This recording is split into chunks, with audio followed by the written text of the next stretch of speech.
তারপরে আমরা পরীক্ষা নেই, পরীক্ষা করার পরে দেখি ডেঙ্গু। আস্তে আস্তে বাড়তেছে, ঘন্টা নিমিতে বিছনা পড়ে গেছি, শ্বাস খুব বাইরে গেছে, পাতলা পায়খানা হয়তো বারবার ব্যথা করতো, শরীর অনেক প্রচন্ড ব্যথা। আগস্ট তুলনায় সেপ্টেম্বরে রোগীর সংখ্যা বৃদ্ধি পেয়েছে। আগের যে সিমটমসগুলি ছিল জ্বর, মাথা ব্যথা, শরীর ব্যথা, এই সিমটমসগুলি কিন্তু অনেক ক্ষেত্রে পাওয়া যাচ্ছে না। ফটো সেশনে সীমাবদ্ধ মশক নিধন অভিযান, লোক দেখানো তৎপরতায় কমছে না এডিসের উৎপাত, দায় সারা উত্তর সিটি কর্পোরেশনের। আইছে আজকে হাজার হাজার লোক আইছে, কেউ মশার ওষুধ দেয়, একদিন সপ্তাহে একদিন দেয়, সাপ করে মনে বছরে একবার ওষুধ দেয়, কিন্তু পর্যাপ্ত পরিমাণ না। পানিটা যদি জমা থাকে তাহলে তো আপনার মশা তো থাকবেই। স্বাস্থ্য অধিদপ্তর থেকে রোগীর যে তথ্য পেয়ে থাকি, সেই তথ্য অনুযায়ী আমরা সেই রোগীর বাড়ির চারপাশে কোনো লার্ভা জমে থাকে সেগুলো আমরা ধ্বংস করে দিচ্ছি। দেখছিলেন প্রধান শিরোনাম, রাতের সময় সঙ্গে আছি আমি কাজল আব্দুল্লাহ। এবার অন্যান্য শীর্ষ সংবাদ। সমবায় ব্যাংকের ভর থেকে 12,000 ভরি স্বর্ণ গায়েব, 4 বছর পর প্রকাশ্যে এলো ঘটনা। দুদকের মামলায় আদালতে 7 কর্মকর্তার বিরুদ্ধে অভিযোগপত্র। দুর্গাপূজার সামনে রেখে চক্রান্ত করছে স্বৈরাচারের দোসররা, অভিযোগ বিএনপির। গণতান্ত্রিক প্রক্রিয়া অব্যাহত রাখতে তারেক রহমানের মামলা প্রত্যাহারের দাবি। তথ্য কমিশনের সংস্কার চান বিশ্লেষকরা, সব দলকে তথ্য অধিকার আইনের আওতায় আনার তাগিদ। সাইবার নিরাপত্তা সহ গণবিরোধী আইন সংস্কার হবে, জানালেন উপদেষ্টা। সাগরনী হত্যাকাণ্ড তদন্তে নতুন মোড়, দায়িত্ব পিবিআইকে দিতে আবেদন করবেন বাদীপক্ষ। মূল রহস্য ধামাচাপা দিতেই মামলা সিআইডি থেকে যায় র্যাবে। এবং রাজনৈতিক পরিচয়ের কারণেই সাকিবের বিরুদ্ধে মানুষের ক্ষোভ, অবস্থান পরিষ্কার করতে হবে নিজেকেই, বললেন ক্রীড়া উপদেষ্টা। খেলোয়াড় হিসেবে নিরাপত্তা দেবে সরকার।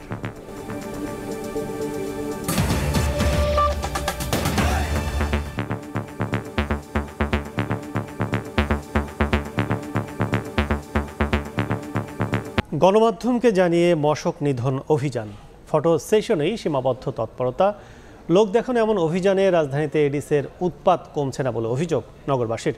তবে সিটি কর্পোরেশনের দাবি, অভিযান নিয়মিতই চলছে। তাসনিয়া নিসাত মিমের রিপোর্ট। আপনাদেরকে অনুরোধ করা যাচ্ছে, বাড়ির ছাদে, বারিন্দায় ফুলের টব, প্লাস্টিকের পট্টা, এই সমস্ত জিনিসে যাতে পানি জমতে না পারে সেদিকে একটু খেয়াল রাখবে। গণমাধ্যম কর্মীদের উপস্থিতিতে চলে মশক নিধনের তোড়জোড়। রোববার রাজধানীর জুরাইনের মুরাদপুরে পোকারবাজার এলাকার একটি মাত্র সড়কে স্প্রে করেই চলে যান দক্ষিণ সিটি কর্পোরেশনের কর্মীরা। স্থানীয়দের অভিযোগ, লোক দেখানো এমন তৎপরতার কারণেই বাড়ছে এডিসের উপদ্রব, ভয়াবহ হচ্ছে ডেঙ্গু পরিস্থিতি। যেমনের কাম হেমনা হালাই ধুয়ে দিছে, আজকে যে টিভি আইছে আজকে হাজার হাজার লোক আইছে, কেউ মশার ওষুধ দেয়, একদিন সপ্তাহে একদিন দেয়, সাপ করে মনে বছরে একবার। মাঝে মাঝে একটু ঔষধ দেয়, তাও গ্যাপ দিয়ে মাসের মধ্যে মনে একবার দেয়, আর বাকি দেয় না, মাঝে মাঝে একটু আসে। ডেঙ্গুর এই মৌসুমে মরার উপর খাড়ার ঘা হয়ে দাঁড়িয়েছে অসম্পন্ন উন্নয়ন প্রকল্প। জুরাইনের বিভিন্ন সড়কে খোঁড়াখুড়ির কারণে প্রায় 6 মাস ধরে জমে আছে বৃষ্টির পানি, আর তা পরিণত হয়েছে লার্ভার বাসস্থলে। মশা সারাক্ষণে বুঝছেন ঘর থাকাই যায় না। ওষুধ দেয়, কিন্তু পর্যাপ্ত পরিমাণ না। এই পানি হয়, পানিটা তো যেইতাছে না। বৃষ্টি হইলে তো হাঁটাই যায় না, প্রচুর পরিমাণে মশা। আপনি পানির অবস্থা দেখেন একদম কালো হয়ে গেছে। এই পানি কিন্তু আজকে প্রায় 3 মাস যাবত সরতেই পারে না, এইখানে আছে। পানিটা যদি জমা থাকে তাহলে তো আপনার মশা তো থাকবেই। এত সবের পরও সিটি কর্পোরেশন বলছে, ডেঙ্গু প্রতিরোধে সব ওয়ার্ডে সকাল বিকাল পরিচালিত হচ্ছে মশক নিধন কর্মসূচি। স্বাস্থ্য অধিদপ্তর থেকে রোগীর যে তথ্য পেয়ে থাকি, সেই তথ্য অনুযায়ী আমরা সেই রোগীর বাড়ির চারপাশে আমরা 200 মিটারের মধ্যে আমাদের মশককর্মী চলে যাচ্ছে। কোনো জায়গায় যদি কোনো পাত্রে কোনো লার্ভা জমে থাকে বা কোনো রকম আমরা যদি কোনো প্রজননস্থল পেয়ে যাই, তো সেক্ষেত্রে সেগুলো আমরা ধ্বংস করে দিচ্ছি। আমরা সকালে আমরা লার্ভিসাইডিং কার্যক্রমটা পরিচালনা করে থাকি। আমরা বিশেষ করে আমাদের এই ওষুধটা আমরা প্রয়োগ করি জমানো পানিতে। সকাল 9টা থেকে দুপুর 1টা পর্যন্ত লার্ভিসাইডিং পরিচালনা করে থাকি, এবং এই পাশাপাশি আমরা সচেতনতামূলক লিফলেট বিতরণ করে থাকি। অন্য প্রসঙ্গ, দুর্গাপূজার সামনে রেখে স্বৈরাচারের দোসররা চক্রান্ত করছে বলে অভিযোগ করেছেন বিএনপি নেতারা। গণতান্ত্রিক প্রক্রিয়াকে অব্যাহত রাখতে তারেক রহমানের সব মামলা প্রত্যাহারের দাবি জানান তারা। রাজধানীতে আলাদা অনুষ্ঠানে বিএনপি নেতারা বলেন, গণহত্যাকারীদের আইনের বাইরে রেখে সংস্কার করলে তা টেকসই হবে না। জিয়া মঞ্চের 31তম প্রতিষ্ঠাবার্ষিকী উদযাপনে রাজধানীতে বের হয় বর্ণাঢ্য র্যালি। রোববার নয়াপল্টনে কেন্দ্রীয় কার্যালয়ের সামনে থেকে এটি শুরু হয়ে বিভিন্ন সড়ক প্রদক্ষিণ করে আবার সেখানে গিয়ে শেষ হয়। এর আগে নয়াপল্টনে সংক্ষিপ্ত সমাবেশে বক্তব্য রাখেন নেতারা।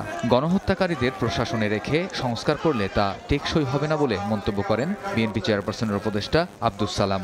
গণতন্ত্রের শত্রু যারা, জনগণের শত্রু যারা, স্বাধীনতার শত্রু যারা, তাদেরকে বাইরে রেখে আপনি সংস্কার করবেন, ওই সংস্কারকে ওই শত্রুরা হইতে দিবে না। তাদেরকে আইনের আওতায় আনেন, আপনি সময় নিয়ে সংস্কার করেন, কোনো আপত্তি নাই। জিয়া মঞ্চের প্রতিষ্ঠা বার্ষিকীতে জিয়াউর রহমানের সমাধিতে শ্রদ্ধা জানানো শেষে স্থায়ী কমিটির সদস্য গয়েশ্বর চন্দ্র রায় বলেন, আসন্ন দুর্গাপূজাকে কেন্দ্র করে স্বৈরাচারের দোসররা চক্রান্ত চালিয়ে যাচ্ছে। সকল পূজাকে আমরা দেখভাল করব, আমরা জনগণকে নিয়ে নিরাপত্তা দিব এবং সেখানে আমাদের নেতৃত্ব যদি ব্যর্থ হয় তাদের বিরুদ্ধে যথাযথ ব্যবস্থা গ্রহণ করবে। এদিন সকালে রাজধানীর ডিআরইউতে এক অনুষ্ঠানে অংশ নিয়ে বিএনপির আরেক স্থায়ী কমিটির সদস্য অবসরপ্রাপ্ত মেজর হাফিজউদ্দিন আহমেদ বলেন, সরকার রাষ্ট্র সংস্কারের জন্য কি করছে তা গভীরভাবে পর্যবেক্ষণ করছে বিএনপি। আমরা এই দেশে এখনো রিগড ইলেকশন দেখতে চাই না। এই দেশে এই সরকারের প্রথম থেকে চেষ্টা করা উচিত ছিল একটি ভালো নির্বাচন কমিশন বসাবার জন্য, কিন্তু নির্বাচন কমিশন নিয়ে কোনো কথাবার্তা নাই। তাদের কোনো রোডম্যাপ দেয় না, কবে নির্বাচন দেবে তাও বলে না, কি সংস্কার করবে 6টি বিষয়ের সংস্কারের কথা বলেছে, অন্যান্য সংস্কারের ব্যাপারে তারা এখনো নিশ্চুপ আছে। 1 মাস যথেষ্ট সময়। সংবিধান সংশোধনের সুযোগ কেবল নির্বাচিত সরকারের বলেও মন্তব্য করেন বিএনপি নেতারা। কামরুজ্জামান মামুন, সময় সংবাদ, ঢাকা।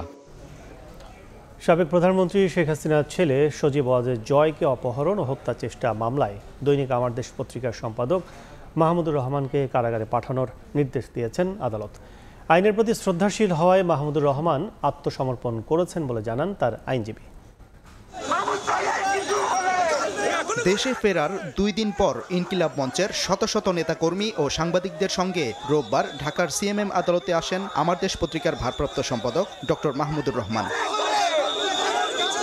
সাবেক প্রধানমন্ত্রী শেখ হাসিনার ছেলে সজীব ওয়াজেদ জয়কে অপহরণ ও হত্যা চেষ্টার মামলায় আদালতে আত্মসমর্পণ করেন তিনি। শুনানি শেষে আদালত তাকে কারাগারে পাঠানোর নির্দেশ দেন। এই মামলার ঘটনাস্থল আমেরিকায়, সেইটাকে কারসাজি করে বাংলাদেশে ঘটনাস্থল দেখিয়ে সেই মামলা করেছেন এবং জনাব মাহমুদুর রহমান এবং শফিক রেহমানকে জেল দিয়েছে 5 বছরে।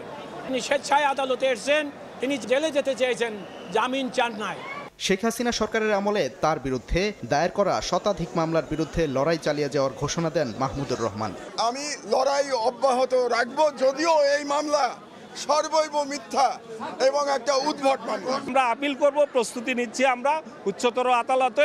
সে আদালতের মাধ্যমে তিনি অবিলম্বে জনগণের মাঝে ফিরে আসবেন, মুক্তি পাবেন। এদিকে সজীব ওয়াজেদ জয়কে অপহরণ ও হত্যা চেষ্টা মামলার তৎকালীন বিচারক মোহাম্মদ আসাদুজ্জামান নূর সজীব ওয়াজেদ জয়ের পেছনে পেছনে হেঁটে তাকে এগিয়ে নেওয়ার ছবি ছড়িয়ে পড়ে সামাজিক যোগাযোগ মাধ্যমে। এর তীব্র সমালোচনা করে বিচারক মোহাম্মদ আসাদুজ্জামান নূর ও সাবেক সিএমএম রেজাউল করিম চৌধুরীর বিচারিক ক্ষমতা খর্ব করে বিভাগীয় ব্যবস্থা নেওয়ার দাবি জানান সুপ্রিম কোর্ট বারের সভাপতি।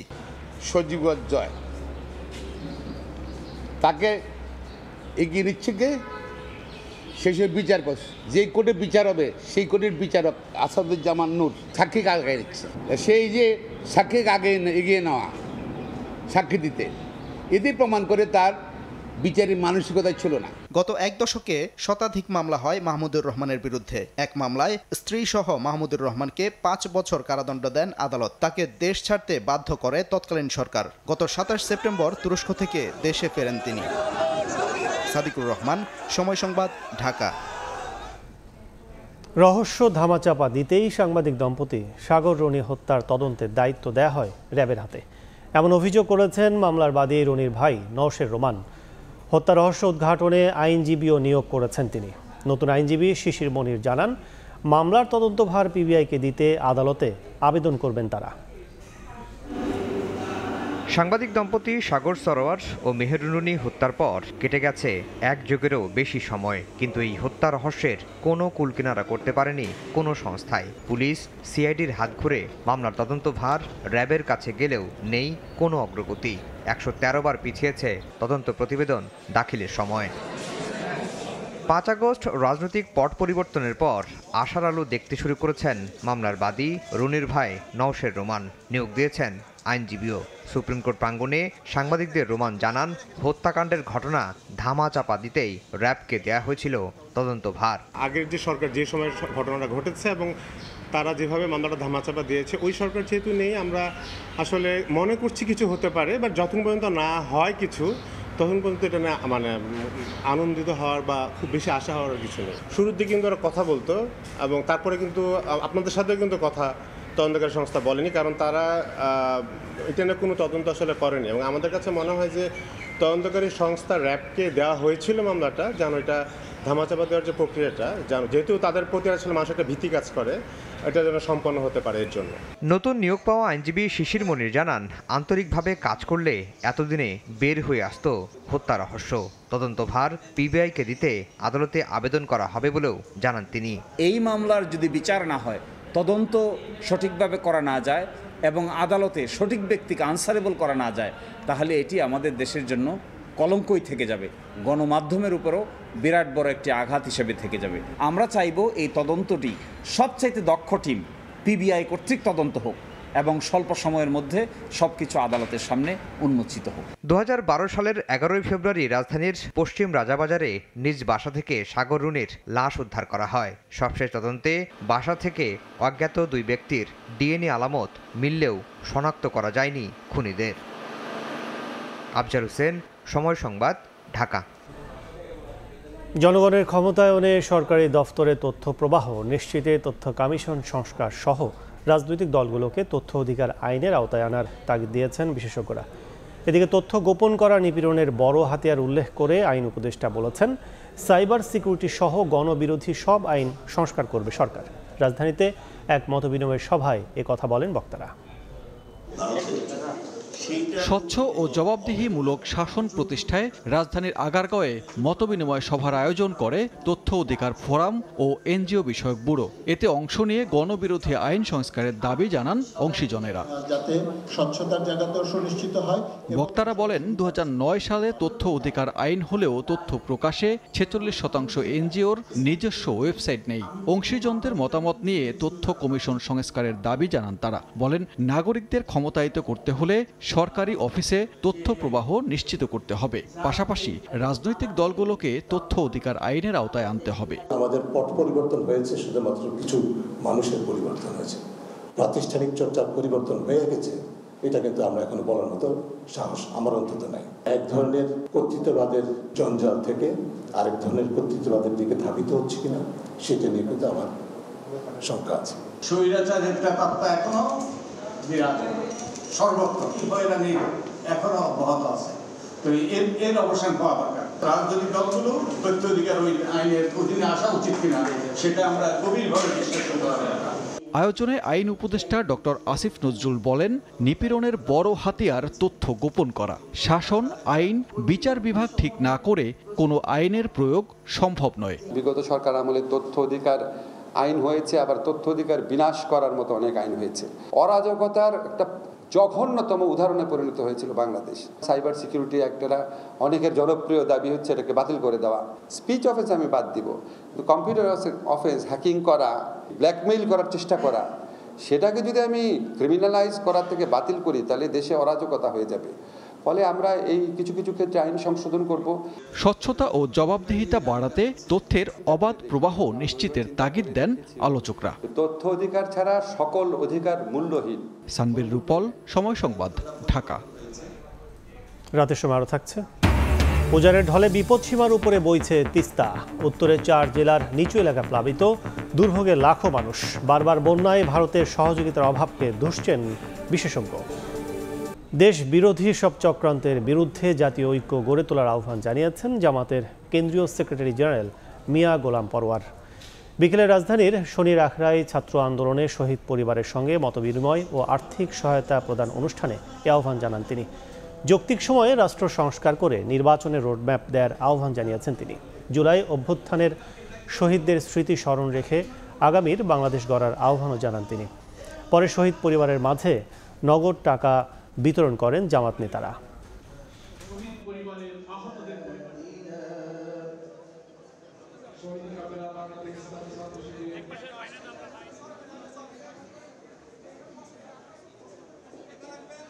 গ্রহণযোগ্য, অংশগ্রহণমূলক, অবাধ নিরপেক্ষ নির্বাচনের জন্য অপেক্ষা করছি।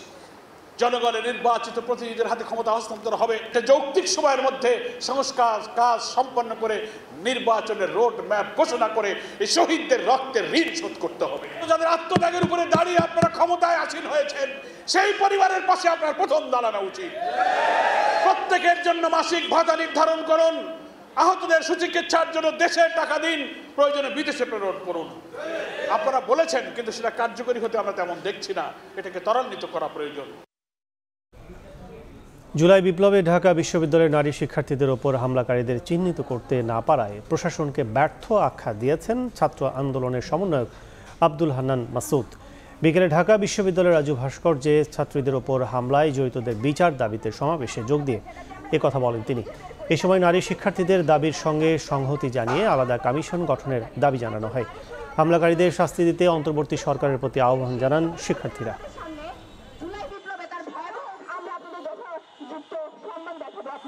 এই বিক্ষোভ সমাবেশের উদ্দেশ্য হচ্ছে নারীদের উপর কিভাবে হামলা। আমাদের সামনে এখনো পর্যন্ত আমি এই জুলাই বিপ্লবের পরে আমাদের অনেকদিন কেটে গিয়েছে। আমাদের প্রশাসনের দোষর হয়ে যারা মেয়েদের উপরে ন্যাক্কারজনক হামলা চালিয়েছে তাদেরকে কেন এখনো বিচারের আওতাভুক্ত করা হচ্ছে না? এই বিচারহীনতায় দিন কাটাতে হচ্ছে। এই বিচারহীনতায় দিন আর আমরা কাটাতে চাই না। পুলিশ প্রশাসন সহ বিভিন্ন আইন শৃঙ্খলা বাহিনীকে দেখা গিয়েছে নারীদের উপর ন্যাক্কারজনকভাবে নারীদেরকে টাচ করেছে।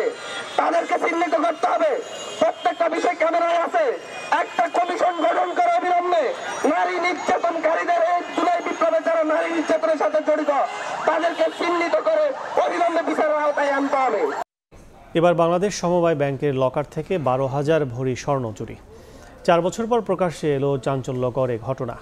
বিকেলে ব্যাংকের ভারপ্রাপ্ত মহাব্যবস্থাপক আহসানুল গনি জানিয়েছেন, 2020 সালে গ্রাহকদের স্বর্ণ বেনামে সরানো হয়। জড়িত 7 কর্মকর্তার বিরুদ্ধে আদালতে চার্জশিটও দিয়েছে দুদক। দেশের বিভিন্ন ব্যাংক ও আর্থিক খাতে একের পর এক বেরিয়ে আসছে অনিয়মের অভিযোগ। এবার বাংলাদেশ সমবায় ব্যাংকের লকার থেকে স্বর্ণ গায়েবের তথ্য প্রকাশ করলেন খোদ স্থানীয় সরকার পল্লী উন্নয়ন ও সমবায় উপদেষ্টা AF হাসান আরিফ। একটা ব্যাংক আছে, যদিও এটা ব্যাংক কোম্পানিজ অ্যাক্টের আওতাভুক্ত নয়, এটাকে এক্সক্লুড করা হয়েছে, সমবায় ব্যাংক। তো সেই সমবায় ব্যাংকের অবস্থা হচ্ছে 12,000 ভরি সোনা খোঁজ পাওয়া যাচ্ছে না। 1-2 ভরি নয়, রীতিমতো ব্যাংকটির লকার থেকে চুরি হয়েছে 12,000 ভরি স্বর্ণ। ঘটনা 4 বছর আগের হলেও রোববার বিকেলে এ তথ্য নিশ্চিত করেছেন ব্যাংক কর্তৃপক্ষ। ব্যাংকটির ভারপ্রাপ্ত ব্যবস্থাপনা পরিচালক আহসানুল গনি জানান, 2020 সালে নারায়ণগঞ্জ কোঅপারেটিভ ক্রেডিট লিমিটেডের 12 কোটি টাকা ঋণের বিপরীতে 10 কোটি টাকা সুদ জমে। এর সঙ্গে ব্যাংকে জামানত হিসেবে গ্রাহকের 12,000 ভরি স্বর্ণ জমা রাখে কোম্পানিটি। তবে কোম্পানি দেউলিয়া হলে কয়েকজন গ্রাহক আসলেও বাকিদের স্বর্ণ বেনামে ভুয়া কাগজে চুরি হয়ে যায় ব্যাংকের হেড অফিস মতিঝিল শাখা থেকে। ব্যাংকটির সহকারী মহাব্যবস্থাপক বলেন, অনেক গ্রাহকের সঙ্গে যোগাযোগ করেও সাড়া মেলেনি। কিছু স্বর্ণ এখানে আর নেই আর কি। 16 সাল থেকে আমরা সর্বশেষ 16 সালে বলছি এদেরকে এত তারিখের মধ্যে নেওয়ার জন্য, নইলে নিলাম করব। তো 16 সালের পরে আর নিলাম হয় নাই আর কি। তো এই স্বর্ণটাই।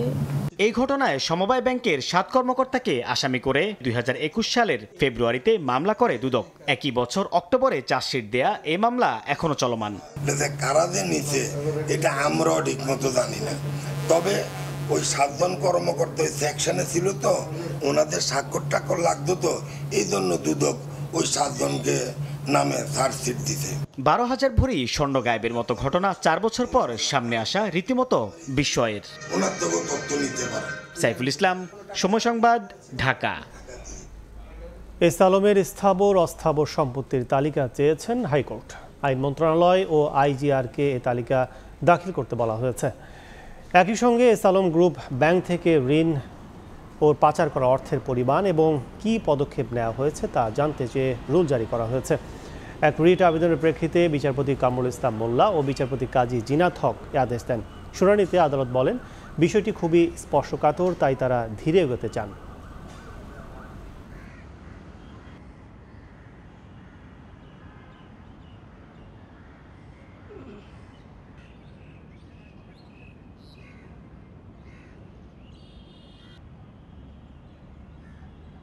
যে টাকাটা নিয়ে যাওয়া হয়েছে বাংলাদেশ থেকে ফরেন কান্ট্রিজে, এটা রিপেট্রিয়েশন করার যে ইনিশিয়েটিভ কতটুকু নেওয়া হয়েছে এবং total loan and credit facilities availed by S Alam group, its shareholder directors and their family members, কত টাকা এ পর্যন্ত এবং টোটাল আউটস্ট্যান্ডিং ব্যালেন্স এটা চাওয়া হয়েছে। এবং যে টাকাটা পাচার হয়েছে সেই টাকাটা ফেরত নেওয়ার জন্য, রিপ্যাট্রিয়েট করার জন্য কি ইনিশিয়েটিভ নেওয়া হয়েছে so far by Bangladesh bank and BFI।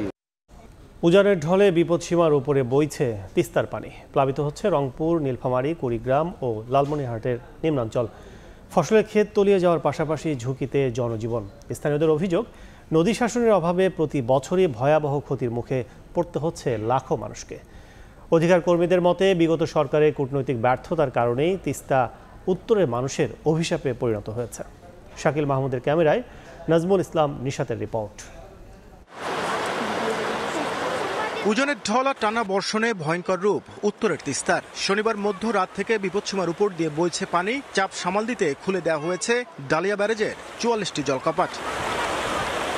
পানির ঢলে তলিয়ে গেছে রংপুরের 4 জেলা, নীলফামারী, রংপুর, কুড়িগ্রাম ও লালমনিরহাটের চর ও নিম্নাঞ্চল। হাজারেরও বেশি ঘরবাড়িতে এখন হাঁটু থেকে কোমর পানি। শুধু রান্নার কষ্টই বাড়েনি, বিপাকে পড়তে হয়েছে গবাদি পশু ও ফসলি জমি নিয়েও। অনেকে উঁচু স্থানে আশ্রয় নিয়ে রান্না করছেন যৌথভাবে। 4 জেলার কয়েকশো কিলোমিটার এলাকা এখন পানিতে ভাসছে। তলিয়ে গেছে শত শত হেক্টর জমির আমন, বাদাম সহ বিভিন্ন ফসল। পানির মধ্যে থেকে আমরা এখন যে এইখানি বেলা হয়েছে আমরা অনাদারি আছি। দিঘির পারে কোনো আন্না মালা করে খাইছেন, আমরা কোনো পাইছি না।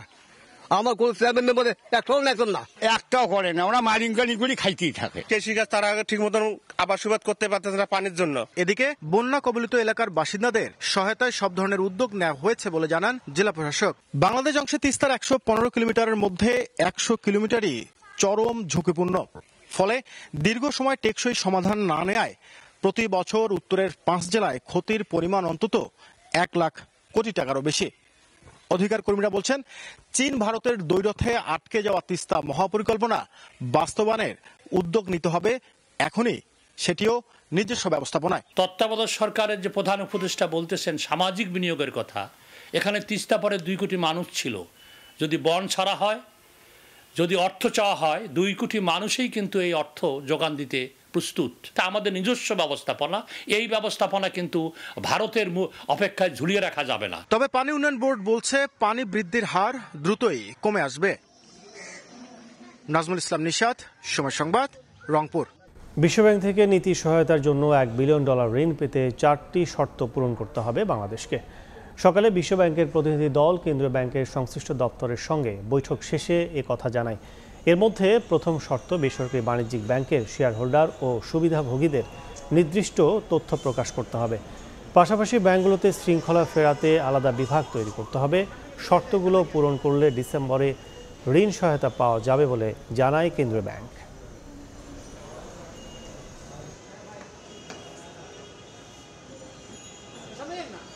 ইসলামিক ব্যাংকিং গ্রুপ ওয়াইজও তারা জানতে চেয়েছে ওটার কত, সেই ফিগারটা দুটো মিলে গড় করে আমরা 12.56 বলেছি। আর এনপিএল ম্যানেজমেন্টের জন্য কি কি পদ্ধতি আমরা অবলম্বন করব সেটা নিয়ে তাদের সাথে কথা হয়েছে। এনপিএল ম্যানেজমেন্টের জন্য আমরা বলেছি রিজলিউশন প্ল্যান নিয়ে আসলে ওয়ার্ল্ড ব্যাংক এখন যে আমাদের সাথে কথা বলছে, এটা পুরোটাই হচ্ছে NPL resolution plan. Shakib Al Hasan ইস্যুতে এবার সরকারের অবস্থান স্পষ্ট করলেন যুব ও ক্রীড়া উপদেষ্টা আসিফ মাহমুদ। জানালেন, ক্রিকেটার হিসেবে নিরাপত্তা দিলেও ব্যক্তি সাকিবের বিরুদ্ধে জনরোষ সামলানোর দায়িত্ব নেবে না সরকার। এদিকে সাকিবের বিদায়ী টেস্ট ঘরের মাঠে খেলার সম্ভাবনা দেখছে না বিসিবি। রোববার যুব ও ক্রীড়া উপদেষ্টা জানালেন, ক্রিকেটার সাকিবের নিরাপত্তা নিয়ে প্রশ্ন না থাকলেও ব্যক্তির অপরাধের দায় নেবে না সরকার। জনগণের পক্ষ থেকে যদি নিরাপত্তা ঝুঁকি থাকে সেটা কেউই কাউকে আসলে দিতে পারবে না। শেখ হাসিনাকেও তো নিরাপত্তা দেওয়া যায়নি, তাকে দেশ ছেড়ে পালাতে হয়েছে। তো সেই জায়গাটা রাজনৈতিক বিষয়টা পরিষ্কার করা প্রয়োজন বলে আমি মনে করি। কিন্তু একজন খেলোয়াড় হিসেবে আমাদের প্রত্যেক খেলোয়াড়কে নিরাপত্তা দেয়াই আমাদের দায়িত্ব এবং সেই দায়িত্বটা আমরা পালন করব। দেশের মাটিতে সাকিবের শেষ টেস্ট খেলার সম্ভাবনা দেখছেন না এক সময়ের শিক্ষক এবং বর্তমান বিসিবি পরিচালক নাজমুল আবেদিন ফাহিমও। অনেকের মতোই আমিও চাই যে ওর মতো একজন খেলোয়াড় দেশের মাটিতে খেলা শেষ করবে। আনফর্চুনেটলি অনিবার্য কারণবশত সেটা হয়তো এই মুহূর্তে সেই সম্ভাবনা দেখছি না। দীর্ঘ 2 দশক ক্রিকেটার সাকিব আল হাসানের পরিচয় ছাপিয়ে এখন তার রাজনৈতিক পরিচয়কেই বড় করে দেখছে বিসিবি এবং সরকার, যার কারণে সেই সাকিব নামের বলকে একে অন্যের কোর্টে ঠেলে দেওয়ার মাধ্যমে এই সাকিব আল হাসানের ইতিটা কীভাবে ঘটবে তা এখন অনিশ্চিত। বিসিবির পদক্ষেপ নেওয়া উচিত এই জায়গায় যেন সাকিব নিরাপত্তা স্থানে মিডফিল্ডের মাঠে শেষ টেস্টটা খেলে যেন বিদায় নিতে পারে। তো এইটুকু যদি বিসিবি করতে না পারে, এটা বিসিবির অনিচ্ছা, আসলে এরা সেফটি চাইলেই দিতে পারে। ফারুক আহমেদ আছে না বিসিবি এখন নতুন সভাপতি, উনি পারে কিন্তু। হোম অফ ক্রিকেটে দেশসেরা অলরাউন্ডার এখন প্রায় অতীত। নাম, যশ, খ্যাতি ভুলে একটা বিদায়ী ম্যাচ খেলাটাই যেন অসম্ভব হয়ে পড়েছে সাকিবের। আর সেটা দেশের মাটিতে হবে কিনা সে উত্তর এখন সময়ের কাছে। সাব্বির মিথুন, সময় সংবাদ, ঢাকা। ভারতের বিপক্ষে 3 ম্যাচ টি-20 সিরিজের জন্য 15 সদস্যের দল ঘোষণা করেছে বিসিবি। সাকিবের ঘাটতি পূরণে 14 মাস পর দলে ফেরানো হয়েছে মেহেদী হাসান মিরাজকে। প্রথমবার ডাক পেয়েছেন অফ স্পিনার রাকিবুল হাসান, ফিরেছেন ওপেনার পারভেজ হোসেন ইমন। এইচপি দলের হয়ে অস্ট্রেলিয়া সফরে ভালো করার পুরস্কার পেয়েছেন রাকিবুল হাসান। ওপেনিংয়ে লিটন দাসের সঙ্গী হিসেবে ফেরানো হয়েছে পারভেজ ইমনকে। বাংলাদেশের 15 সদস্যের দলে বাকি মুখগুলো নিয়মিত। ব্যাটিংয়ে অধিনায়ক নাজমুল শান্তর সঙ্গে আছেন তাওহিদ হৃদয়। অভিজ্ঞ মাহমুদুল্লাহ রিয়াদে এখনও আস্থা আছে নির্বাচকদের। লয়ার মিডল অর্ডারে জাকির আলী অনিকের সঙ্গে আছেন শেখ মেহেদী। পেস ইউনিটে মোস্তাফিজ, তাসকিন, শরীফুলের সঙ্গে রাখা হয়েছে তানজিম সাকিবকে। দুজন অফ স্পিনার থাকার পরও স্কোয়াডে আছেন রিশাদ হোসেন।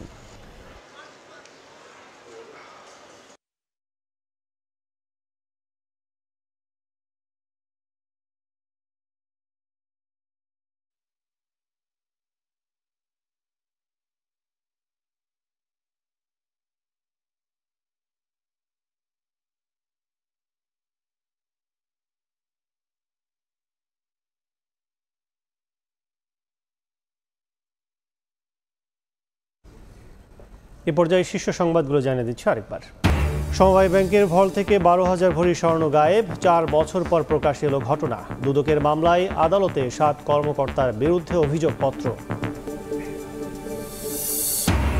এবং জয়কে অপহরণ ও হত্যা চেষ্টা মামলায় আত্মসমর্পণের পর কারাগারে মাহমুদুর রহমান। গণতান্ত্রিক প্রক্রিয়া অব্যাহত রাখতে তারেক রহমানের মামলা প্রত্যাহারের দাবি বিএনপির।